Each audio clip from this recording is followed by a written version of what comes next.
So what's before and after, if you were to think about how you started the screenshot and what are the changes you want to do for the finished version? This screenshot's old at this point. I guess some of the differences, the exposure was like freaking out because like the sun's super bright and there's just no real bounce light in that area because there's metal. So like I added an extra point light there just to brighten that area up and not make the exposure like ramp up like to crazy amounts.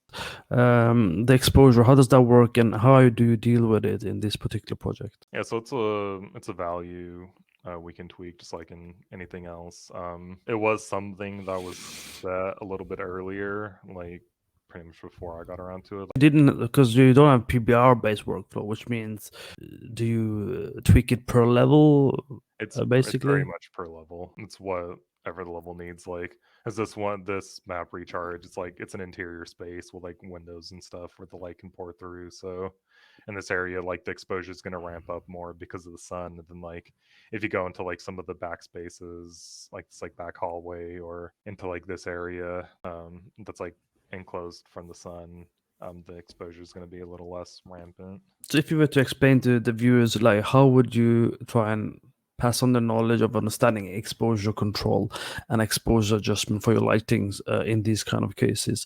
Like what's the math behind it, or what's the thought process of doing that? Uh, yeah, so different projects have different, I guess, methods of doing it. Like you can always take exposure from like real world photography. Like I'm personally not too well versed in that, but you can get like real world exposures for like daytime, nighttime, sunset, whatever. Like different times of day have different types of exposures. You could always just clamp the exposure so there's no auto exposure, which isn't really the best for gameplay. Like I think that is fine if you're just taking screenshots for like a portfolio piece, but if you're working in a game, you want that exposure. So like if you're in a darker room looking out into the sun, it gets super bright, and then when you get into the room, then it like settles back down. Like that's like a really cool effect. Okay, and in this case, you have added those fill lights to deal with where the exposure goes out of control, basically.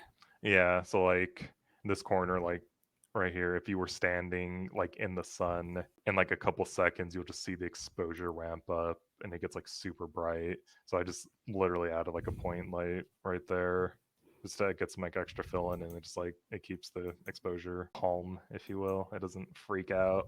And I had to do that for like a couple different spaces. Cool.